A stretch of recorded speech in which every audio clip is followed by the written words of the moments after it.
Imagine it's not there. Can you hear me? Well? Can you hear me well? Yes. Okay. Goes away, we can. Some Claudio. I work for a TGO in Bellevue. The company is pronounced TGO. I know people have a tough time doing that. They also have a tough time pronouncing my name. Just to get this out of the way, I'm originally from Romania. That's where my accent is from. I work with about 15 people over there. They're big data experts by now. We've been together for 4 years. All we've done is Hadoop, Cassandra, more recently Spark, Shark, Mesos, Falcon. A lot of cool stuff. But the presentation today is about, it's mostly focused on our usage of Cassandra and xPatterns.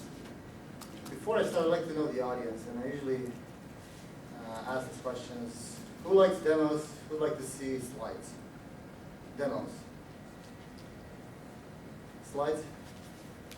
Okay, I guess we'll have both. But I usually don't have to make a ton of slides. I like to do demos, interactive. And if they break, it's fine. I'll troubleshoot.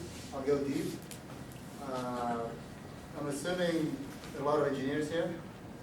They'd like to see consoles, code, live products. Okay. I'll start with the agenda.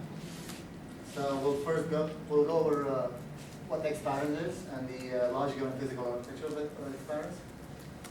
Then we'll do two demos of all the monitoring consoles, monitoring instrumentation consoles behind xPatterns, mostly focused on Cassandra again. Then I'll be talking about what exactly we did to improve our experience with Cassandra. Experience accumulated over the last 3 years. From 0.6, as you see at the bottom, until 2.06, like we have today in production. So I'll be talking about the publishing from HDFS Hive. Shark is the new Hive, using Spark around the existing Hadoop. How we generate RESTful APIs for data access, instrumentation, throttling, geo-replication. And then at the end, really a deep dive into the lesson learned. And I'll start with what xPatterns is. It's a big data analytics platform. You'll see a lot of little boxes. Each probably has 100 words behind them. I'll spend 20 seconds on this. What we build is a platform that allows others to build applications. Full lifecycle applications, analytical applications. Others being our own teams, as a TGO, or external vendors that we work with. Vendors that really have very good engineers, Java, Python, Scala, but don't have big data expertise or machine learning expertise, but neither are these. So we build tools and APIs that allow them to actually build entire application. And that will be an enterprise-grade application with all the required ingredients, scalable, resilient, performant, secure, and so forth. Then we solve these problems over the years, and we're trying now to make others productive and build apps as well. Help us drive our business forward. The architecture consists of 3 layers. The infrastructure, which is most of the talk about. The intelligence layer, which allows you to build predictive models, to do inferencing, to do classifications, information retrieval, a lot of the intelligent algorithms that are enabled by the infrastructure underneath, the big data infrastructure underneath. And then we have the application layer that's producing the dashboard and the user-facing applications. And we have roles associated with each layer. To go one level deeper, this is a subset of the physical architecture we built for our largest customer in healthcare. And you see what Cassandra does here. I'll start from the top just to give you an idea of what we do. We have connectors to various data sources, usually residing in the customer premise. S3, SFTP are the most common, but we have other tools like Talent to allow us to build ingestion applications to connect to any data source. The one supported by Talent are a number of 450 plus. So once the ingestion is scheduled, built, we ingest data into HDFS, which is our file system. Then we run a bunch of stacks on that. The old Hadoop and Hive, more recently Mesos for resource management, Spark and Shark. On HDFS, with this technology, we build a data warehouse, and when we build an ELT pipeline, ingesting data and transforming it, bringing it to a state where it can be now mined, and then where models can be built upon. Enter Cassandra now. What do we do with Cassandra? We will never expose data in the warehouse to end users. We need low latency, high throughput APIs, and any warehouse technology will not give you that. So in order to do that, to achieve these ingredients, we export the data to Cassandra. We needed NoSQL store, obvious reasons, scalability, the performance, the horizontal scalability and performance, the resilience. And we gave up some query flexibility, obviously, moving from SQL to NoSQL. We're modeling queries around, we're modeling data around the queries. So we need to know all the queries up front and build a data model so we can expose it in a very performant fashion. It just doesn't, how many people are here familiar with Cassandra? Maybe I'm getting too deep. Okay. Any other NoSQL store? Mongo. More or less, okay. So that's the biggest difference between NoSQL and SQL. It's the fact that you have to model around your queries. You have to know up front. But still, we like the performance and it's the horizontal scalability. So we're paying that price. We're pushing the data to Cassandra, then that's being geo-replicated. You saw it at the top here. We're also filling over the entire warehouse, East Coast, West Coast, at EC2. But that doesn't happen in real time. We don't need to have that quicker turnaround. But for the real-time store, which is NoSQL, one of the real-time stores, we have real-time geo-replication. So we build this IPsec tunnel that allows us to replicate all the data, all the writes that go into this cluster, to replicate on the other side, right, on the West Coast. We're not stuck to Amazon, to EC2. We just happened to like it because it was, at the time when we started, we were looking for a cloud provider. It was the most advanced, it has the best APIs. And even today, we're still using that, even though we can deploy on premise as well. So once the data is being pushed from the warehouse into Cassandra, we now have APIs consuming that data, exposing it to Azure application servers, either hosted by us or hosted by customers. In this case, the customer really has PHI information. They did not want us to have to store any PHI information in the cloud. They would only give us de-identified information so we could do all the analysis, and they would do all the lookups on the premise, right?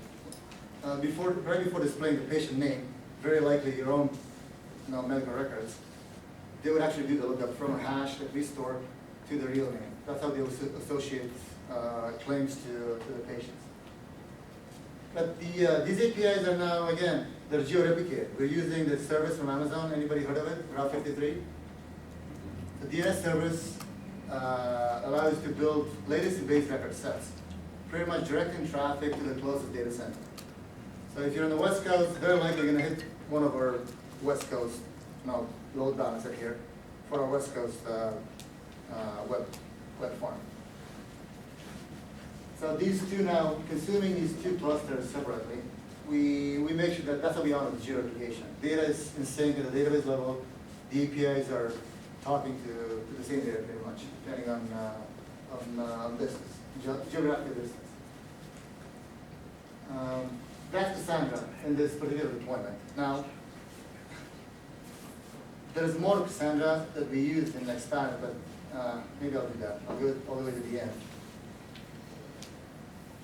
And you'll get something like this. It'll take us 2 hours to talk about this. But this is our full stack. And this is where you see this Cassandra real-time store for APIs, system of records for our real-time pipeline, Kafka, Storm, through Cassandra over to Node.js. Or it's used in our semantic search APIs with solrCloud for ingesting user feedback. So there's a lot of Cassandra usage, but I'll focus on just what I mentioned in the previous diagram, just for the sake of making sure that I leave this building at 8:30 because I have my car parked at Seattle Library. So. Hey, quick question. Yeah. So with the AWS Route 53 and all that, which I'm not too familiar with, are you still able to take advantage of all the nice configurations Cassandra offers when it comes to consistency across different data centers, or has that been, have you removed that power from Cassandra? Yes, the question is, does Route 53 interfere in any way with Cassandra's DC replication features? No, the answer is no. We do this ourselves. We only use the DNS service for directing web traffic. Okay. Clients calling our APIs, API hosted on our web farms here on the two coasts. But then they would never access Cassandra data, right? Okay, in the IPsec geo-replication, that is what Cassandra is using then at that point to replicate across data centers. So Cassandra doesn't have that in itself. It has it gives you the ability to DC replicate it, configure rights to be replicated over to another data center, specifying the consistency level and all that. Right? The IPsec tunnel we built because we wanted to transfer the data in a secure fashion. So you're making Cassandra use that under the covers? Yeah, no, Okay, we'll talk about it. We'll have a slide of that. Okay. I'll go straight to demos because I like demos. They're easy to explain. And I'll go over the first tool, the export to NoSQL tool, right? If you recall the diagram, we're taking data from the warehouse, whether it was processed through Hive or Shark or through Hadoop MapReduce or the newest Spark. Data still resides in HDFS, even though we have a metadata layer on top, like Hive or Shark. So what this tool does is, now we build a lot of these projects. Every API, every application required data exposed through Cassandra, originally residing in the warehouse. So we have to build custom project, which does transfer from HDFS to Cassandra, then build a data access on top of it, then build the APIs on top of it with all the ingredients, instrumented, geo-replicated, monitored, and so forth. Then we needed to test it all those, and we needed to build a dashboard. So after 6 or so projects, we decided we need to build something because it's really boilerplate, and we need to build usable tools. And this is the tool. It's not released yet, but very close. So let's assume we're building a new job. I'm a developer, I'm an application engineer. I don't know what Cassandra is, or I heard about it. I don't know what Hadoop is, or how it works, or Spark, or Mesos, and all those fancy names. I need to build dashboards. I need to expose data from the warehouse. So I'm going to build a test job. I'm going to pick a database from the warehouse. Right? It looks just like a regular SQL database. I'm going to pick my favorite database. By the way, this is a demo deployment. This is not our real deployment because we cannot expose all that PHI information in public. So it's a smaller deployment, but good enough for showing something that scales. So now I created a job called test. I'm gonna press here. I'm gonna pick a table. I picked the database. I'm gonna pick one of the tables in the warehouse. I'm going to drag it here to create a mapping between warehouse and NoSQL. So here I can do some transformation between the fields found in the two. I'm creating a schema pretty much for NoSQL, even though there's no schema, right? It's free schema. I still need to specify which fields, what information I need to transfer over. This allows me to do some transformation, maybe hide a few fields. I have to specify a unique key, hitting OK, and then I'm dragging it here. And this is where the application engineer provides the input. He or she knows how to read the data and what kind of data do they need to ask. So I'm presenting the fields. They want to maybe do a lookup by MPI. MPI is the national provider, something. It's an ID. The IDs of all the providers in the country, doctors, pharmacists, whatnot. At the end of this tool, at the end of running this job, they will end up with a generated API. And the API signature is here with some sample data. For now, we only have sorting by, but we're adding filter by and group by here to allow them to have a richer API experience. Hitting OK, starting the job. Now, I'm going to go to a more elaborate job that I created earlier to show you that I created maybe two schemas. One is going to transfer all the information from the warehouse. Imagine we have 100 fields in a warehouse table. You'd probably find a tough use case for displaying over 100 fields in a dashboard. Because usually you need less fields, less records, or maybe all the records, but not the entire schema. So maybe you create one mapping is transferring over all the fields, and one is partial, where you want to do maybe a quick lookup by API, just providing the name of the doctor or the provider. And from each mapping, you maybe generate different APIs. Like for example, from the full mapping, this is buggy. Normally they should display next to each other. I want to do a lookup by name. So what I created is an API called find API by name. Lookup field is name, and then ignore the sort. This is the API that's going to be generated. And again, this API has all those ingredients. It's geo-replicated, it's instrumented, it is monitored. They don't have to do anything about it. They'll just run the job and get the API at the end. So let's publish this. This is going to generate, going back to Cassandra, NoSQL. When you define modeling data in Cassandra means heavy denormalization. Right? Instead of, you're probably familiar with the SQL world where we do 1F, 2NF, 3NF, maybe mispronouncing that, but really you heavily normalize the data so you get the most right performance. But then with Cassandra, you do exactly the opposite. You denormalize, you create materialized views for each query, right? This space nowadays is the cheapest resource. What's more expensive is CPU and memory. So we can afford to denormalize and then create views, materialized views of my data mods. So I'm going to publish a job. This is one of the things the tool does. Since now we're transferring data from HDFS, we have either Hadoop or we have Spark. And this is all about Spark. We have multiple processors that can transfer the data to this Cassandra ring at scale. So this tool allows you to ask for the parallelism level. And I'll ask for 1,000, and I'll tell you why. Since I don't know how many cores I have, I'm going to go to my resource manager, which is managing my Hadoop/Spark cluster. And you see that I'm getting a job with the most resources that I have in the cluster, 128 cores, each core running on 8 gigabytes. So why do we allow this why do we allow the engineers to specify the parallelism level? Because if you have too big of a Hadoop or a Spark cluster against a too small of a Cassandra ring, very likely you're going to choke it. You're going to just send too much load. You start seeing calls being dropped by Cassandra, and at some point your job will fail, or you'll take down the whole cluster. So if that happens, what we built instrumentation into this very tool in the UI. And now besides the logs here, which will tell you that you connected to your Mesos cluster as an engineer, that we have these two schema mappings. We found out how many records are in the warehouse, how many they have to be transferred. And at the end, we're starting the actual job, to transfer from this database, platform data, MPI all, that's the name of it.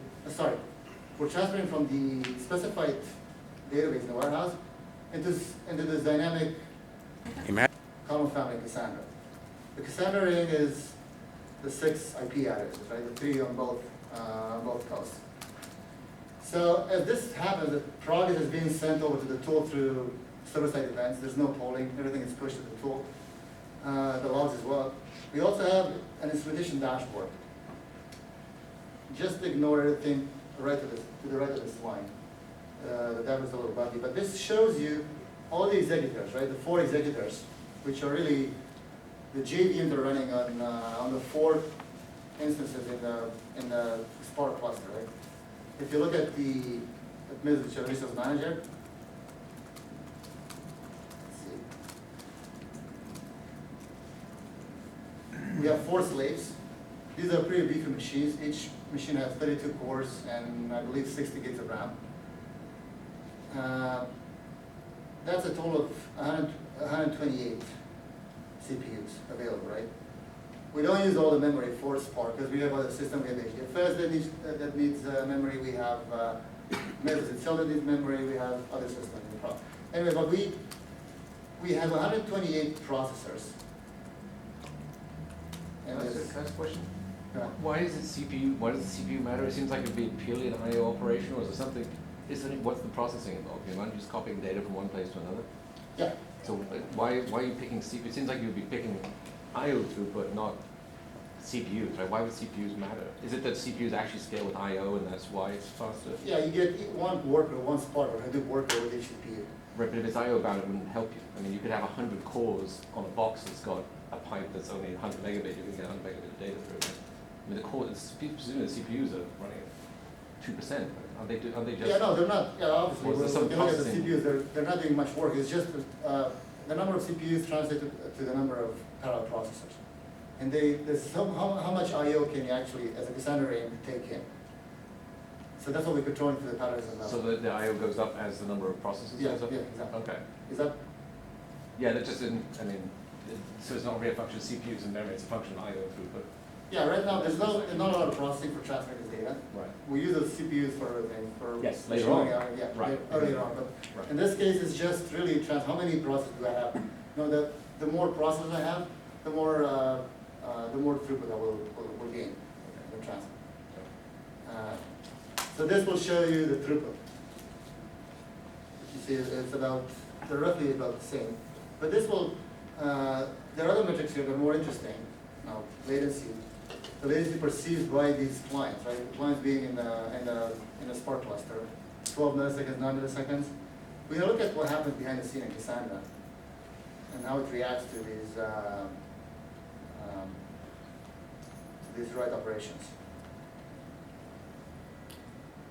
Let's refresh every 10 seconds. The last 5 minutes. We just started the job. So all those metrics are being sent to a graphite server behind the scene, which will show us, will allow us to monitor the performance of our systems. You can see that the writes are in the 6.2K microseconds. So we're talking between 5 and 6 milliseconds. That's the latency perceived by Cassandra nodes. And the tool itself, we're looking at slightly about that. Most of it is network I/O, right? Transferring the network between the Spark cluster to the Cassandra array. What's more interesting here is something that I wish I could demonstrate, the retry count and the retry throughput.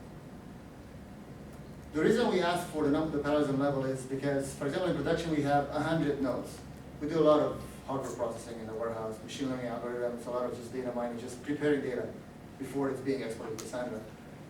If we allowed that entire core set, now 32 by 100, that's 3,200 cores. That's a lot of disks as well. If we allowed it to be pushed towards this 7-node Cassandra array, we'd see these exceptions. Pretty much Cassandra is starting to refuse writes. We'll just drop and we'll send us back exceptions. We use Hector. Hector is the Java driver for Cassandra. So every Spark worker will use Hector to perform reads and writes. Through Hector, we get back these particular exceptions and we count them. When we get an exception like that, then we throttle. We stop processing. We start pushing data from a particular core, and we retry in intervals of 10 seconds. So those are our retry. That's our throttling mechanism. And obviously, we're sending these retries to the graphite server, so we can actually see them in the dashboard here. And like I said, this is too small of a Spark cluster to really put too much stress on Cassandra.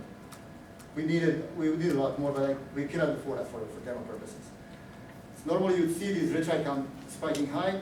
That would allow you as an application engineer to cancel your job because maybe you added too much parallelism. So you'd cancel the job here. And then republish. It'll take a while because this allows graceful shutdown of all the processors. When it's done, maybe you want to republish, and this time around maybe be more gentle with the and only ask for 60, which will restart the job. You should see the retry. The retry can be really low or close to 0. At which point you realize, okay, this is fine enough for Cassandra. It can actually do other things, serve maybe real-time address. This is just a tool that allows them to have some control over the throughput. So that's the export-to-know SQL. At the end of it, normally I'm going to go to one job that succeeded. That's online here. I'm going to look at the logs.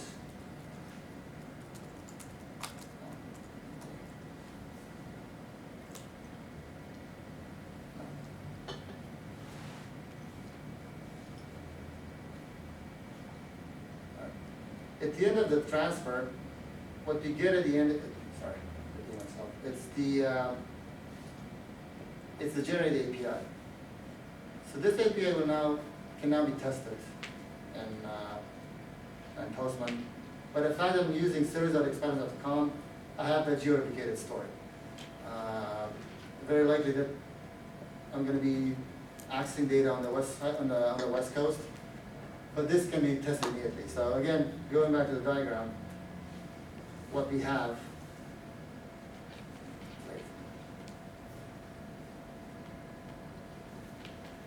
so we have the API already deployed, both sets of farms. It's already geo-replicated. It is instrumented, I'll show you how, and monitored. And for that we use nudges. That's our monitoring dashboard. I'm going to go back to. So I have a quick question. Sure. So that source data was coming from a data source or data warehouse, which was a file of some sort on the HDFS file system. Is that where that data was coming from? It's like 4 billion records or something like that? This was a Hive table. So, good question. So I'm sorry, was it a relational table or like what was the It's a Hive or shark table. Oh, Hive, Hive or okay. shark sits on top of HDFS as metadata Okay. to data stored in HDFS. So you process your data in HDFS with Hadoop or Okay. Spark if you want low-level access through Java or Scala or Python. But you have a SQL layer on top of it, which is Hive or Shark. Okay. Hive on top of Hadoop, Shark on top of Spark. That allows you to run SQL, answer SQL, almost, a subset of it, against your data. And that's where the source data came from for Yeah. doing these transformations. Yes. And then it was all dumped into the 6-node Cassandra cluster. And so if we look at the job, we look at the logs.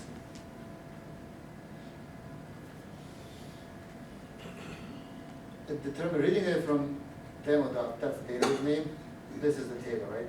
Behind the scenes, it's an HDFS path. It will show it. So we have other tools that allow you to give you direct access to HDFS and allow you to create the table, the first table on top of the HDFS data.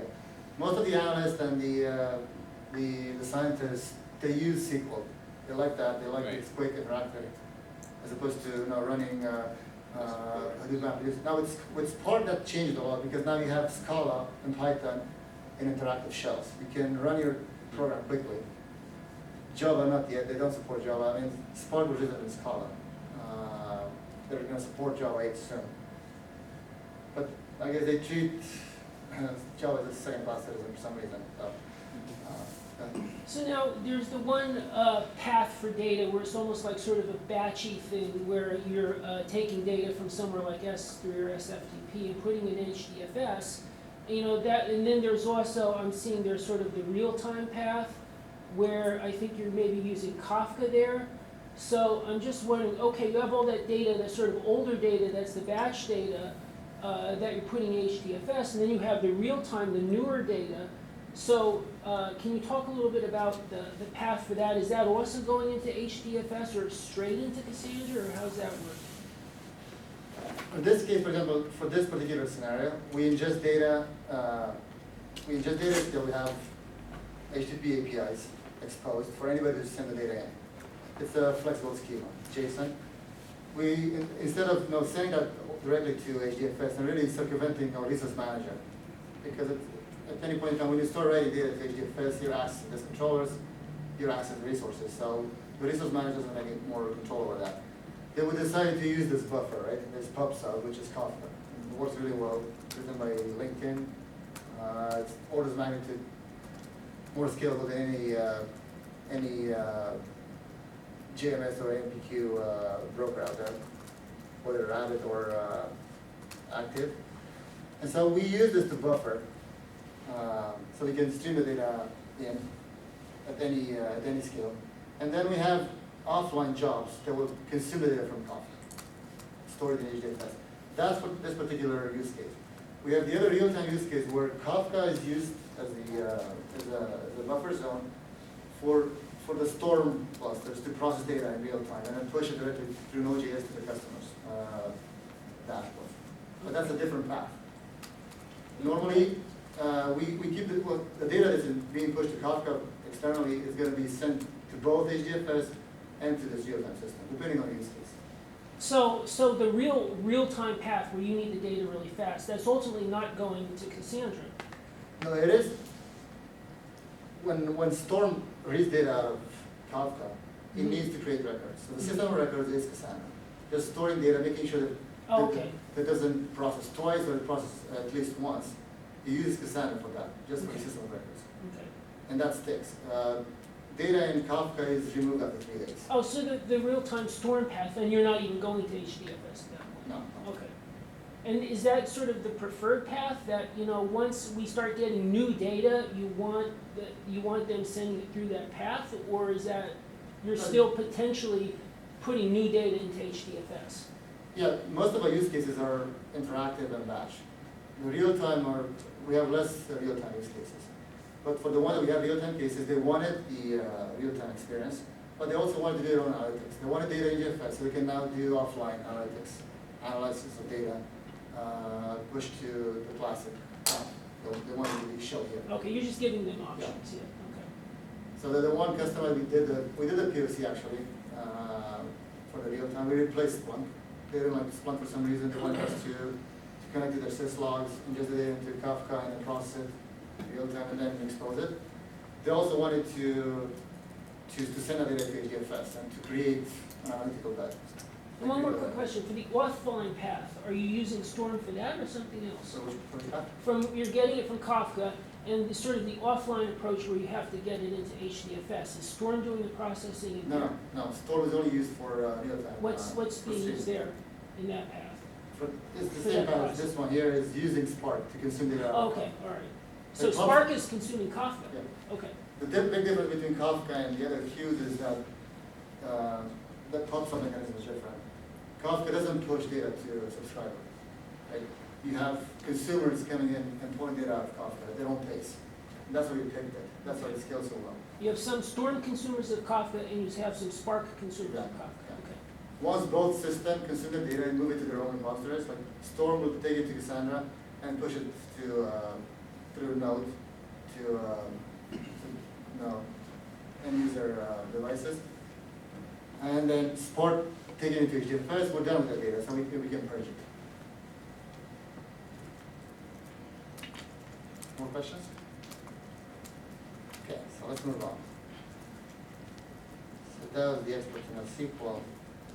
Let me share another app.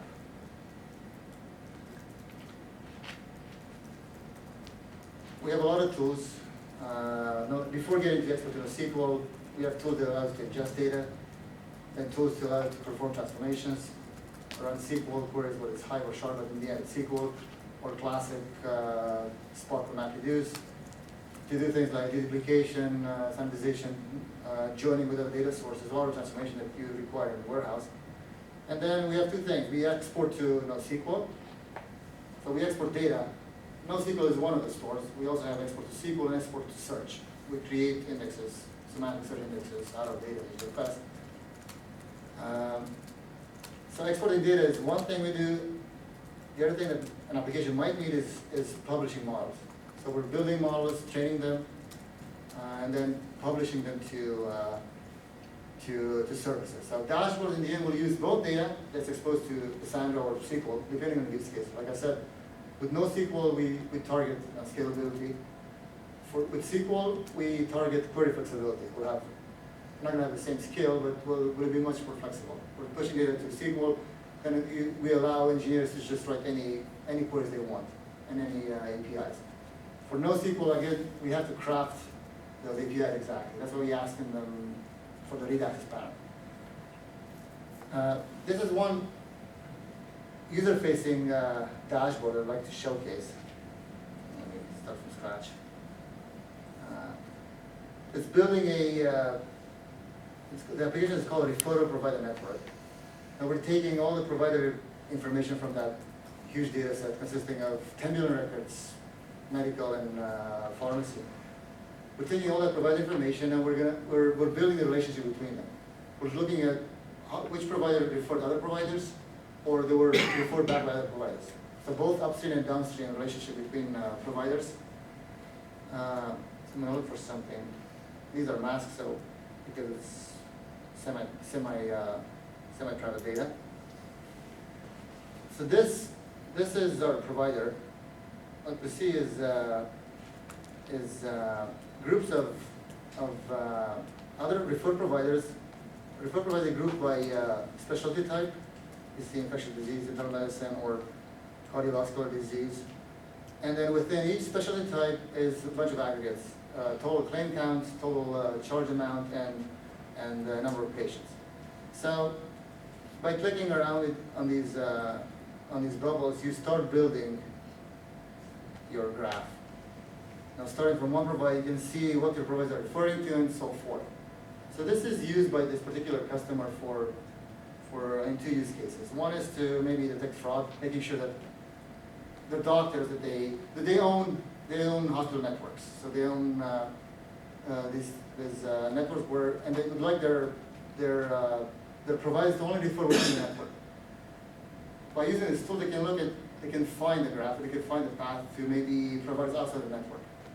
Maybe they want to react to that. But in this case, this was a more, I guess, less malicious use case, and they actually wanted to know what other networks to purchase, to acquire, by looking at the relationship between their own providers.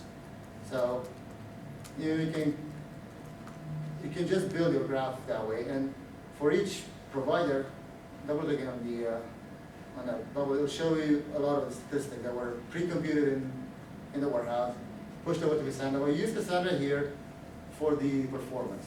We wanted to have these really high-performing APIs. This is something like 600 million relationships between these providers. I have the numbers in the slides. Let's see, I forgot exactly. So we start with 10 billion records. We have 1.7 million providers building 53 relationships. Sorry, that was an order of magnitude higher than that. But this is just an example of the generated APIs that we use the tools for. Allowed some talented engineer that knows D3.js to build a really nice GUI. If they don't have JavaScript developers, or our customers don't have JavaScript developers, they can use Logic, which is something similar to Tableau or MicroStrategy. It's a RAT tool for building dashboards. So those are the apps. What else can I show you? So was that graph being generated ad hoc at one time, or were all those data points pre-computed already? Some of them are computed already. Okay. If we can report computation in Cassandra, we'll do it. But whenever we have to traverse billions of records for computer computation, we'll do it in the warehouse. We'll pre-compute it and then just export over the results. So what we do with Cassandra is just in-memory computation, nothing on disk.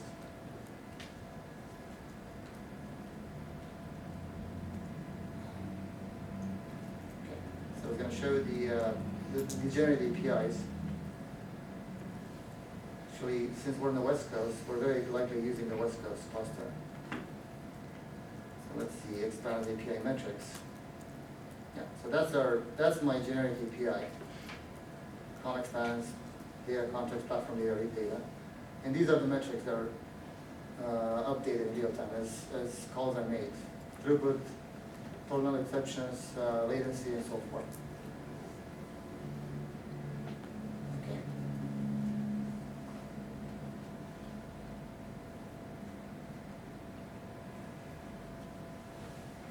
I have a question. about sort of Cassandra's data modeling you face. To what extent is this sort of like, when I think of Cassandra, sort of one sweet spot is time series data, where you might have data just accumulating, and eventually your rows would be too wide. And to what extent do you have to account for something like that? You might have to sort of automatically partition it, or how do you work that out? This is the slide. We'll talk about exactly that. Okay. So I'll answer that question in great detail. Just to get this out of the way, the geo-replication architecture, this is guidance from EC2. All that traffic is funneled through these beefy OpenVPN instances. So that's what's creating the IPsec tunnel. You have to make sure you have enough cores, because all you do is in-memory encryption. We haven't had any issues with this. I mean, we've written data at scale, and the other side just caught up gracefully. We have tests that will compare, making sure that the data is consistent between the two data centers. Not a lot more about this. Pretty straightforward. And I'll start talking about what we learned all these years. And the first thing is, with Cassandra, you have to synchronize all your clocks. They recommend synchronizing server clocks. That's to honor the consistent level that you picked as a client. But you also have to synchronize the clients. And whenever you have to create dynamic column families, the equivalent to SQL tables. That's something we learned, we have to do that. So we keep the clocks in sync. What Cassandra doesn't like much is too many column families. Can you say why that is? What goes wrong if the clocks are in sync? Sorry? Why does that matter so much? Why do you have to keep those clocks in sync? What's the problem if they're not in sync? Because Cassandra has to replicate the definition of the column family to all the nodes in the ring. Yeah. And for some reason, if the client-side clock is off, by the time it sends one definition, the other one responds or something like that, it just errors out. We could never, I couldn't explain that more than, we just noticed that that was a fix, and that's not sharing it here. We would never be able to create a column family unless somebody knows that the clocks were off. So since we sync the clocks, yeah, that's probably low-level implementation detail, which I don't have. What I know for sure is that it doesn't like too many column families, especially when we write data at scale. And we would get a lot of data memory. Each column family has a lot of overhead, metadata, mem tables, the write buffers, and so forth. And just by what we decided is to reduce number of column families by combining rows, right? With Cassandra, you don't have schema, so you can create any row with any column inside. You can have 10 different types of rows with different row keys, and have all the logic on the client side to look up your particular type of rows. There's nothing to prevent you to do that. So that means keeping all your data in one big column family with manageable overhead. And that's one of the reasons. We don't do a lot of client-side modeling, like in the SQL world. We can't use things like ORM, like Hibernate or other code generation tools that allow you to maybe be more productive with data access with Cassandra. We just can't afford to do that. We have to build everything custom so we can avoid all these problems, the out-of-memory problems. One of them being the number of column families. It's not your questions. Rows not too skinny, not too wide. Going back to the time series example, there's a limit. There's a physical limit to the row size of a row, Cassandra. But not even reaching that limit, you're going to see performance issues with rows that are too large. And what we found is that we compress all our data. We use Snappy because Snappy is used also in the warehouse. We keep our row size into the 50 to 100 megabytes. And that's really our own experience. Going more than that, rows being too long puts pressure on the compaction processes. And just starts creating hotspots. So keeping it, having rows on the other side, having rows too skinny, creates too many rows, right? So what we do with the rows, imagine you have 1 billion records in a warehouse. If you were to create a one-to-one mapping and create 1 billion rows in Cassandra, you wouldn't know it's Cassandra kind of. You'd probably think it's some one-node PostgreSQL. It just performs that badly. And that's, I'll tell you from experience, not from all the guys you get from data stacks, from the wikis don't talk about these things, or maybe they do, but in forums, not in the official documentation. That's why we don't use their things like CQL. We You use don't Hector use and we do our own modeling. Okay, you don't use SQL. You don't use SQL, no. That's good for smaller apps, for rapid prototyping. But when you get to serious scale, you're gonna have issues. Yeah, then you have to model yourself. So the first thing we do is making sure that we don't do this one-to-one mapping. We decide, we look at the data in the warehouse. If you remember the tool, we showed you which HDFS file is backing that Hive table. We also look at the size of that file. Now the aggregated size across all the nodes in the cluster. And now knowing the size allows us to then compute the row size, right?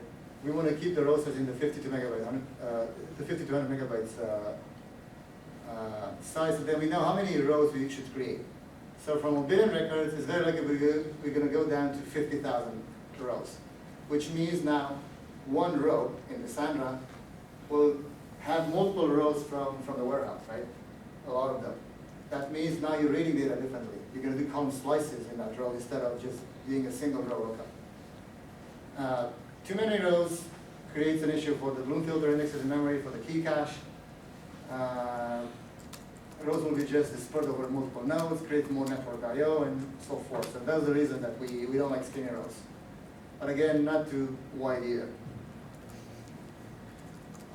The biggest performance gain we noticed is when we went away from, imagine you have to store 30 fields. If you're going to do one column for each field, which is what your intuition will tell you to do, you end up with 30 columns per row, which means disk read will be somewhat slow, compaction will be slow, metadata in memory will be slow. In some cases, if the footprint of the metadata was higher than the footprint of the data itself. Because in Cassandra, you write columns and values, right? You can put any long column names. If you do that, you're going to replicate that column name 1 billion by 30 times, right? Your performance will quickly go downhill. So what we do is, we're really stingy with that footprint. We're going to have column names that are just stored in 1 bit. And we have the mapping from the real column name in the warehouse, let's call it now provider name, to 1 bit in Cassandra. And then moreover, we're actually doing our own serialization. Instead of storing those 30 columns or 30 fields in 30 different columns, we serialize into a blob. So we end up with just one column name, 1 bit, and one blob, which means lookups are much faster. Cassandra just works a lot less in all aspects. Sorry. Go ahead. I can't help but think that if the data stacks guys were hearing it, they'd think, what the heck is this guy talking about? Because it's kind of a radical thing you're saying. It's like sort of saying almost throw out all of the things you learned to try to do to make Cassandra do its work to store the data. No, I'm not saying that. I'm Okay. saying if you want like 40 To times, model the data. if you want 40 times more performance, You're saying that's Do okay. this. Okay, all right. So now are you still encapsulated from the low level like thrift, or are you really having to know how to do things with thrift? Then? no, we use Hector, so we use the Java driver. Okay, so Hector's encapsulating that Yeah. for you. Okay. But instead of, like I said, writing columns, discrete columns, we're just doing one column. Nothing prevents us from doing that, right? So we Okay. push some of the load from Cassandra nodes, disk and memory processing, to the clients. Then they'll do this custom serialization, deserialization. But it's a lot more effective than to allow Cassandra to do multiple reads, to do compaction of those rows that are now wider, right? With higher footprint in memory, and both memory and disk. Like I said, this was like a 40x performance improvement for us. 40. 40, yeah. It's huge. So DataStax would not argue with this. I'm still writing one column. I can do this with CQL, no problem. It's not very intuitive. Developers are not going to be as productive, because now we have to do our own serialization for each object that we write. But we chose performance, runtime performance, and lower operational cost over developer productivity in this case. It's not that we don't like our developers, but we really have this high pressure from management to keep the costs down on all this infrastructure. EC2 is expensive. So that's on the write side. What do you lose on the read side? Like when you're trying to query the data? Like, so you are basically taking multiple rows of that HDFS, combined into one, and each row is again combined into a block, right? Yeah. So now, what do you lose as far as query aspect of Cassandra? Now, don't you have to do part of that yourself? I reverse that, yes. We have to reverse that. And we read the data we wrote, that way we're going to read out. We're going to reverse the process. We're going to have to do column slices to find my physical rows. My physical warehouse rows are now crammed into one Cassandra row. I have to do column slices to find my data. Once I extract that, I'm going to have to now deserialize that to the client side. Cassandra doesn't know that I have what's my logical data. They just know it's a block. It's going to serve me the block quickly, and I'll do the deserialization on my end, and I'll get back my 30 columns. So is it true that the only time this would be a bad idea is if you didn't need all that data, right? I mean, the thing you've lost is the ability to get a subset of the data back. You always want the whole record, right? No, it's Because you can't pull a part of it, right? I mean, if I stored the name and the address, and you always have to get all of it, and then you deserialize, and it's like I only want the name, right? You couldn't ask for the name because it's not. I mean, your data store doesn't know there's a name in there; it just knows I've got block, right? yeah, but remember we model around the query. I knew exactly So you which know fields I you need all needed. of it. Yeah, that's why I'm creating multiple schemas. To me, this is cheap. Okay. So I'm going to have that data maybe replicated a few times. Yes, right. It's not efficient from this perspective, from storage perspective. So being cheap, I can afford to do that. I'll get the out of performance. This is something that it's a bug that hasn't been fixed yet. Just dropping a column family that before emptying them just renders the range useless. We just couldn't recover them. I mean, I have explanation for that, but it's a bug that we're not about to fix. We're doing a lot of patches, but in the Spark stack, not too much in the Cassandra stack. I expect Cassandra being more mature than the Spark stack. There's a lot more committers, and things usually get fixed faster. Not this case, so we learned to work around some of the issues. What we learned to do is we always have to monitor and instrument your ring, and that's where you have all those tools. Some Cassandra daemons will fail. Every now and then we see a lot of crashes, memory pressure, just random bugs probably. We learned that we have to restart it automatically. The ring continues to work. We have replication factor that still our consistency level. And again, I'm saying something here. Consistency level 1 is best, but for us, not for everybody. In our use case, we do all the batch transfers overnight. We do all the reads, all the dashboard exposures during the day, US time, which means we don't have any contention. So we can afford to just use consistency level 1. Even if some nodes are down at the time, we have enough time to recover and to replicate. You get the maximum performance at consistency level 1. I've seen people use 4 just for the sake of using it. The performance difference is pretty significant between the two. If you can afford it. We use the key cache at the maximum. So with rows, there's 2 types of caches in Cassandra: key cache and the row cache. The key cache allows you to find your record immediately in the SS table, in the data tables on disk. So it's a small footprint, so we always use 100% of it. We compress the data, snappy compression again. It's used for less data that's being shuffled over the network. Due to the footprint, you get the performance gains for both reads and writes. And then V nodes, that's a feature of Cassandra that allows you to have the tokens spread out across the entire cluster. Helps with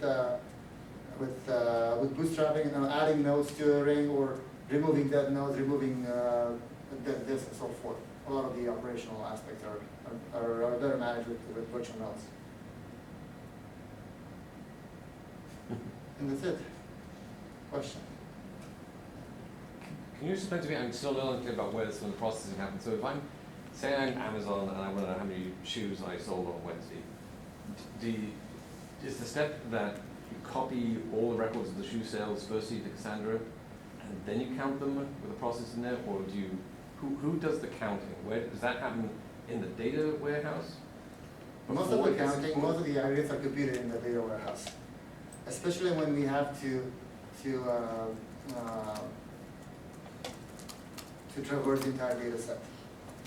So if you're doing it in the data warehouse, what then? I guess I'm unsure. Why do you need another NoSQL layer? I mean, they've already got one NoSQL layer in the data warehouse. Why aren't you? I mean, aren't you already?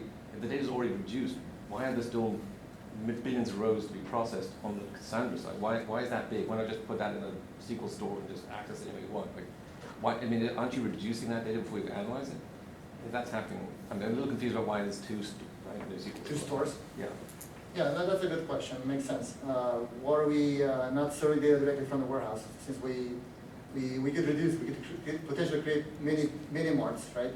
Sure. And expose them directly to APIs without transferring Or over. put them in a storage. I mean, but just a, it's small data at that point. You just put it in a SQL store. For example, imagine this customer need, the first application was patient health record. They just wanted to see for each patient, which is, they have about 200 million. All of the records. So we're talking 10 billion records. You cannot push that into a SQL store. No, right. There's So no reduction occurred that's there. first. So then you just No, go, but we needed all the records. We needed all 10 billion records. We didn't need all the 100 fields from that data set. We needed a subset of that, only those that actually displayed in the dashboard. Now they wanted to look up a patient and display, provide information, a few select fields from the data set. So we had to push 30 fields, multiply by 10 million records into Cassandra. I don't know enough about NoSQL, I guess. But so is that because they can't pull that directly out of the data warehouse? It just doesn't support Yeah, the it asking just for that? doesn't So scale. it's a It's not limitation. meant for real time. The data warehouse is not designed for that. Okay, so that's where you're copying it over so that you can then serve that data fast. Okay. It also sounds like you're pre-processing, Graph. so you have Intermediary. specific answers. Yeah. Each Cassandra is for a specific question. Right, I guess it's right. As Individual opposed query. to- Right. Yeah. And most of them, I guess, are not really reducing the data in any significant way. So you really are trying to support, like, looking up a form with the personal data for. In the future, we'll have something called Google F1. They're working on it. We'll have a white paper. The community will implement it. 5 years from now, it will have a system that will allow you to do both, to build a data warehouse on it and serve real-time queries. Something that, for example, Paraxel or Amazon Redshift.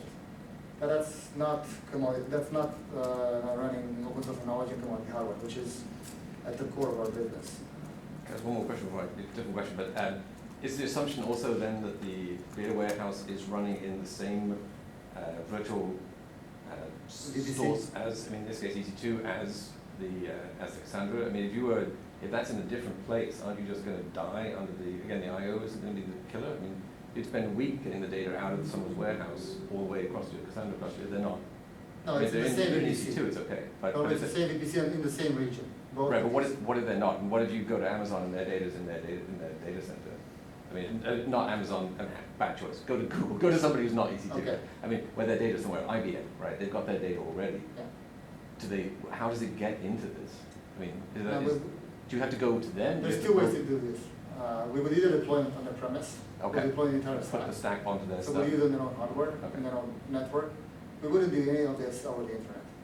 Yes, Like, the okay. only thing that goes over the internet is the ingestion part and the API part. Okay. All this is in the same. So it would be in somewhere. Okay, the same data center. Sure, okay. Okay, I was trying to wrap my head around your saying consistency level 1, and forgive me if you already said this, but in combination with what replication factor? What would be the Replication fac- replication factor you'd typically be using? The replication factor, depending on the data set and the size and the amount of storage that we have, is either 2 or 3. And Okay, it's on each coast, 2 on each coast. Okay.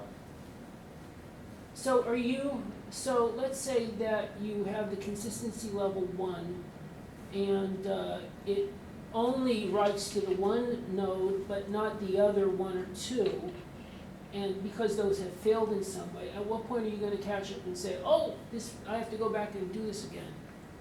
Well, we have monitoring on these nodes, right? If these nodes fail and they don't recover, we would know.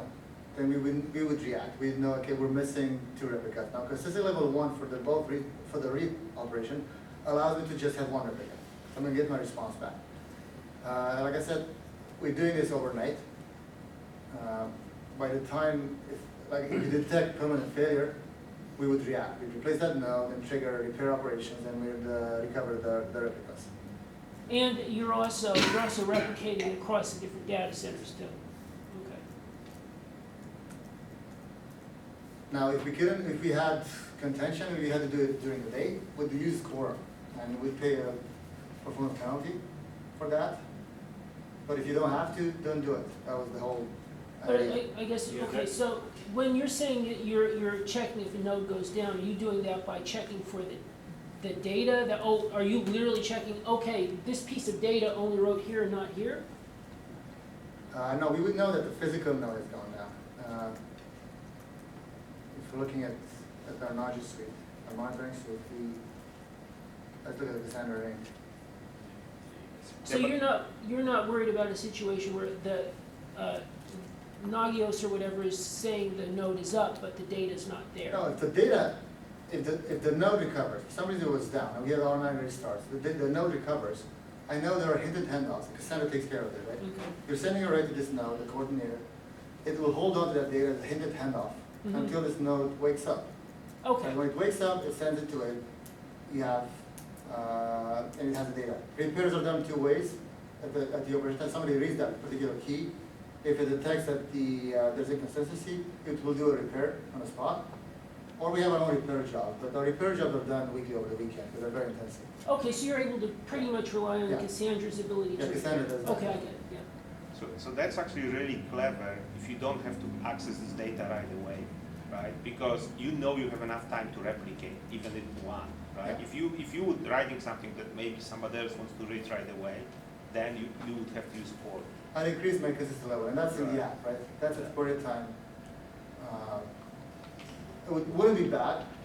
I'm just saying that we love 1. It's just so fast. So then for your real-time avenue through Kafka, are you using Quorum for that, where it's going straight to Cassandra? Yeah, no, we're using quorum there. Okay, We have to use quorum there because Okay. we need consistency there. Things happen really, really fast, and Cassandra doesn't support transaction, right? I'll say that on camera. Can't. I'm a bit nervous about what we did there. As being a POC, I'm not sure it's the right way. You can still, if you need transactions, Cassandra is not the solution for that. But in a particular POC, we could get away with it. We could get away with it. Imagine you can have concurrency is just not handled properly. There's no locking. and you're not looking at their Paxos supported Cassandra 2.0 lightweight Yeah, I transactions? read about it. It was just that we don't have a concrete customer request for that. It was just a POC to replace Plug. Okay, okay. We did it. It fell off the priority list. So if I were to do it again and they have to support transactions, I wouldn't be using Cassandra there. I look at things like that to support. No, I look at the project that you mentioned. Was Trident on top? You said Paxos or Trident? Well, I just know that in Cassandra 2.0, for their so-called lightweight transactions, that Oh, beyond, okay. beyond the scenes, it's using Paxos to communicate all that. No, we haven't. Okay. We haven't. I'm not familiar with that part. So we're going to share the Cassandra. One of the.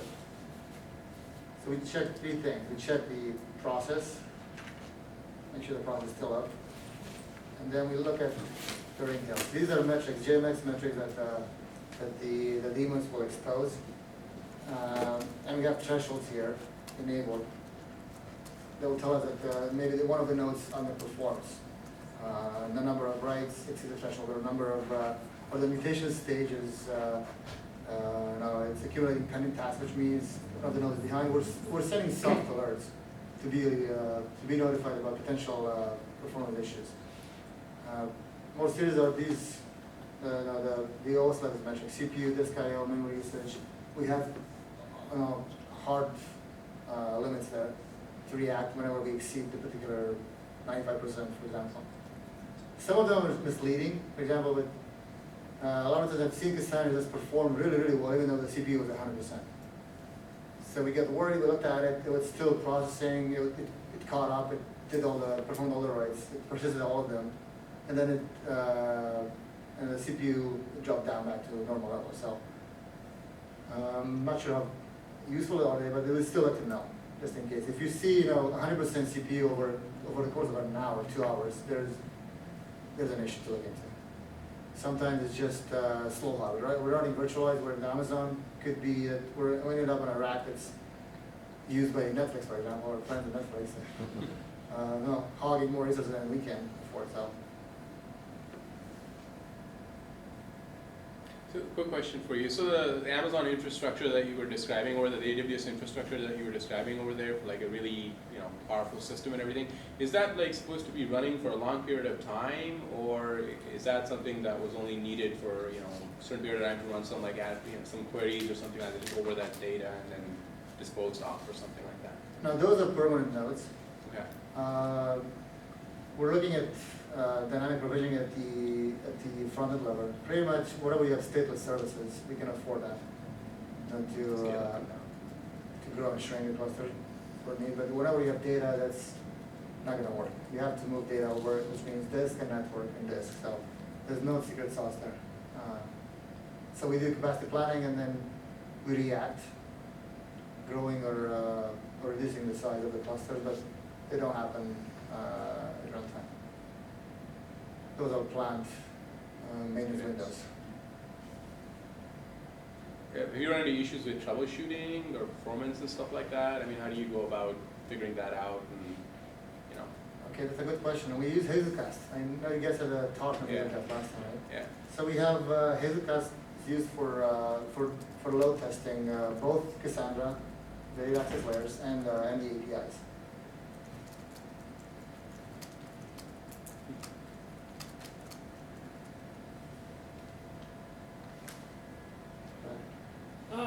I'm not too much an expert on, I don't know hardly anything about EC2, but have you found, I hear a lot of people use SSDs with Cassandra and they get a big improvement over just the spinning disks. Have you observed any of that? Have you tried to use To SSDs? me, SSD is still very expensive, prohibitively expensive. And we try SSD, I have a word, whenever you have a problem, throw money at it. If it's still a problem, throw more money at it. So SSDs solve a problem, for example, with the solrCloud stack. We just could not get required performance out of the queries, so then we replaced spindles with SSDs, and we magically improved performance by, I don't know how much at the time. But looking at the instances today, they gave you, I believe they just changed, they updated their offering. I believe the highest disk for the affordable, for the instance that we can afford, the highest SSD is 320 gigabytes. As opposed to what we have on spindles now is 2 terabytes. 1.6 terabytes plus another 500 megabytes of EBS volume. We have a lot of data. If we had to store it all on SSDs, we'd have to buy a lot of instances, right? And with Cassandra, you need to use half of your, or less than half of your storage, because you need to allow room for compaction. Compaction runs doubles the footprint of disk, right? It creates parallel data, as I said, and then it replaces it. So we're looking at a lot of instances, and we don't need them. We don't need that many. Yeah, because I think what the data stacks people say is if you're really doing Cassandra right, you shouldn't need SSDs. But then I always hear people say, oh, we're using SSDs as well, wonderful.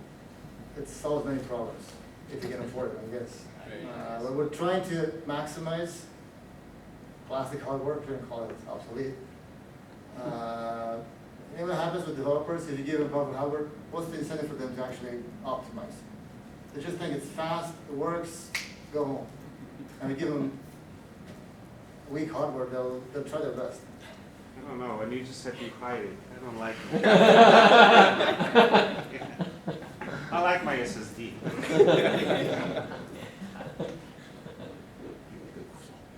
Can you imagine when you move to SSD? You know, obviously, Cassandra's, I'm not sure it's optimized for SSD yet. I know there's another database, forgot its name. It's just optimized for Flash. There's just different read patterns, and I think it just beats Cassandra. It's just, the name escapes me. I heard about it in Strata. I'm sure there'll be work in the intermediate for optimizing an SSD because many things change. Many patterns will change at that point. A lot of the workarounds, a lot of the optimizations are to avoid, to optimize disk access. That's our biggest bottleneck. Network and then disk. And now it's more about CPU and memory nowadays. Right? We're seeing this amount of RAM growing and becoming more affordable. And all our nodes in the Spark cluster are 60 gigs of RAM. These are classic nodes. The ones that we run Cassandra on are the M1 extra large that we started using 3 years ago. 15 gigabytes of RAM with 4 cores. Still does the job. We haven't upgraded hardware. But we've gone through a lot of painful lessons. And we just force developers to optimize. So your Spark machines are a lot more powerful. You're finding they need to be a lot more powerful than the Cassandra ones. Yeah, we need a lot of memory. And I know this is about Cassandra, but if you could just speak a little bit briefly, I think you're saying that you found Spark and Shark to be a big improvement over Hadoop and Hive. Yes. If you could just briefly say, okay, why is that Hadoop stack going away and we should focus on Spark and Shark? That's a good question. So Hadoop does disk, network, disk. That's its biggest problem, and it has a really slow job submission. And it doesn't have a good interactive shell for programming. You have to write your MapReduce program in Java, unless you move to Hive. But before you move to Hive, when you run SQL, you still have to do a lot of processing. And a lot of times you have to do a lot of processing with classic MapReduce. Now Spark solves all that, stores data in memory for intermediate output between map and reduce, allows you to cache pretty much, has a much faster job submission, and it gives you the Spark and Python interactive shells. You can now fire up Spark shell. Let's see if we have it here. And write your program immediately, and Scala, which is very powerful, as opposed to Hadoop where you build, write the code, you add all the dependencies, you build a jar, you set it up to make sure you have good logging so you know what fails, what doesn't work. No, you don't have that interactive experience. And with Spark, you do more than that. They haven't optimized that. And the execution graph is optimized. It's much better than in Hadoop's case. They've learned a lot from Hadoop. Just created a better product. And something like Hadoop 2.0 and the breakout of something like Yarn doesn't address that. Now, Yarn will compete with what you have here, which is, let me show the.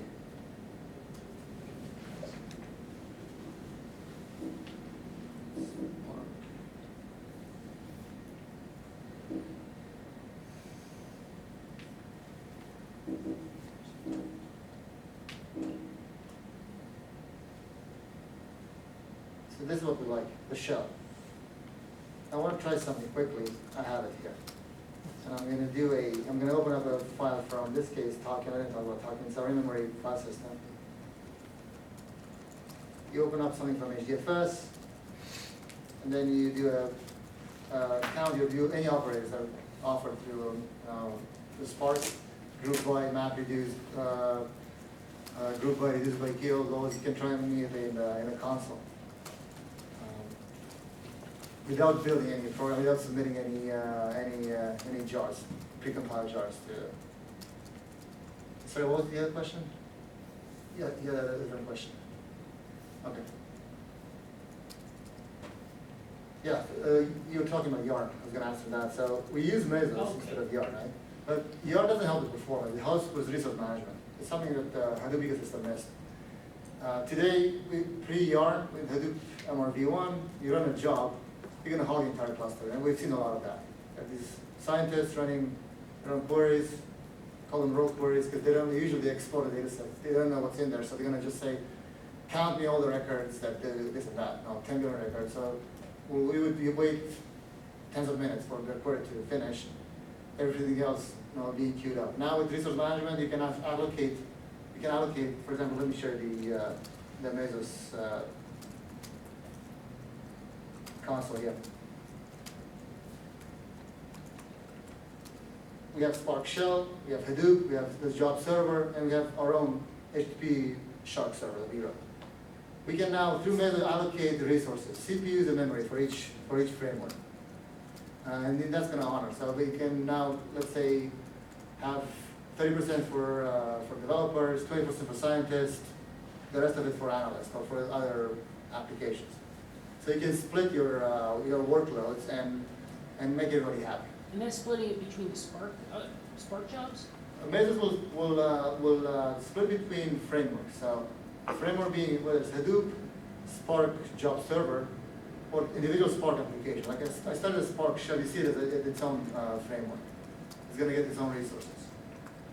So that's, you have like a fixed number of EC2s and you're dividing it, right? It's not like your scientists would start their own EC2s and they do their own thing, right? No. We normally, whoever manages the cluster, the ops, Right, so you have those fixed would divide it, EC2s yeah. and then this is what allows you to. You go to Mesos and tell it to split the resources.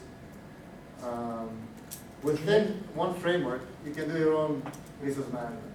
Let's say we get Spark job server gets 25%.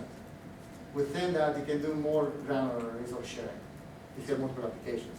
So wait, so is it possible so that the different groups would do whatever they want, they pay for it, and they run bunches of EC2s to do their task, all querying the same database, or is that just like pie in the sky dreaming fantasy? Not EC2. We're talking here about applications residing on this particular deployment, right? These are our own frameworks, our own applications. We have an ingestion pipeline, we have a transformation component, we have export to NoSQL, we have JAWS, we have interactive sharp queries. We created a tool for that. So we have a lot of these tools, each one of them requiring Spark access. Or we have Hadoop, we have the Hive stack still supported there. For whenever Spark and Shark doesn't work, we still use Hadoop for that and Hive. They have their own console, they want to run queries. So everybody wants to run queries and use the resources. That's why we use Mesos to split that. Now the reason why we use Mesos and not Yarn, Yarn with Spark only works in something called coarse grain mode. It gets a fixed number of resources. Now 16 cores, this much RAM, and it gets stuck with it. With Mesos, you get to run in fine grain mode where you get the most resources you can get at the time in terms of number of cores, and then you're gonna relinquish those resources. You're gonna give them back to Mesos. So no framework will hold a fixed amount of resources. So it's really just then that Yarn is very much geared toward Hadoop. Hadoop, yeah. But Mesos is more flexible. For any framework, yeah. And so, particular Spark, since Mesos was started by folks at Berkeley, and they were colleagues with the Spark folks, they worked together, and that's why it worked that way. You can see none of these tasks use any CPU, right? If I start a big query in JAWS, let's do that. I'm going to go to my 1 billion database. A simple select count from host probes. And this is on this, right? The other one has all the data in memory, the memory file system. So let's run it. Now Mesos will make offers, and if JAWS or Shark server happens to be the only one running, it's going to get all the resources. We should see them here in a second.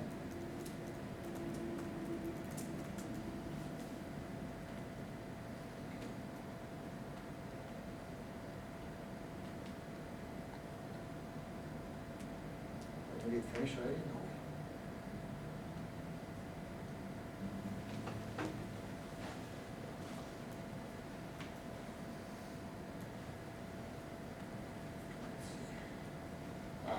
The dreaded framework starvation bug. It's something I'm working with the committers, the Mesos committers to fix. The fact that we started a Spark shell, I'm gonna quit this. Because my other frameworks are not getting resources. So this is a bug in Mesos that keeps me up at night.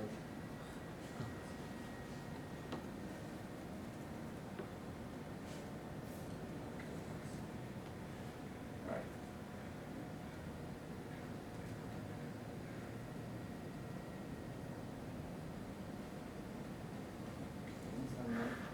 Okay, so now Yeah. you see it's got 104, 115 actually at the time. Maybe some of the tasks already finished. But it's getting the entire set of resources from Mesos, ignoring the bug that we have to fix. And that's because the committers from Mesos are from Twitter, most of them, Twitter in San Francisco. They, their main focus is on frameworks like Aurora and Cronus and Marathon, not so much Spark. Spark folks are working on Mesos support, so they've tested, but I guess they haven't tested with frameworks of the same nature, like Spark, Shark, all these are the same framework. In the end, it's a Spark content behind the scene. And apparently, Mesos doesn't like multiple frameworks of the same nature. And it fails to offer resources to all of them. But the point is, on Yarn, a Spark context will ask for that many cores with that much memory. It will stick to it. It will hold on to it for the remainder of the session, as long as that Spark context is alive. With Mesos, you run your job, and then you're back to zero. So somebody else can now use all the resources. So that's why I like Mesos at the time, better than Yarn. Okay, let me rephrase my question. So the piece I don't understand about that whole Spark and the whole Hadoop 2 is that if you have your own data center, I totally understand. You have fixed set of hardware and you have to partition things. But if you're in this elastic environment, the whole thing is about elasticity. Oh, EMR. You can scale. Is it talking about the managed service on Amazon? Right, like if you're like U2, if you're in any Amazon service, the elastic map, I mean, this elastic map. Yeah. And so then that should be your resource management and how much money you want to pay, Yeah. not Spark or Mesos or anything else. So, Yeah. like, am I missing something? No, you're right. When you use a managed service, somebody manages the resources, and it's cost-based management. They probably don't need resource management. They must have something. But if they don't have, they have this huge pool of instances. You ask for 10, they'll give you 10 instances for running your managed mapping, the EMR. So, okay, so something like your platform where it's trying to manage that should give me that interface. No, we don't do that. No, we manage resources for the components and APIs that we offer. Or ingestion of T or export to NoSQL publishing models and whatnot. And we make a decision based on needs. Well, right now we're just fair to everybody. But if for example, we know that for a particular deployment, generally you have a lot of analysts that are going to do ad-hoc queries like I did here, now in JAWS. We might allocate maybe more resources to that particular framework, to this Shark server. This is really a choice made by the ops team. It hasn't been there. It's great that now you have a chance to manage. Before it'd be just whoever runs first gets the whole cluster.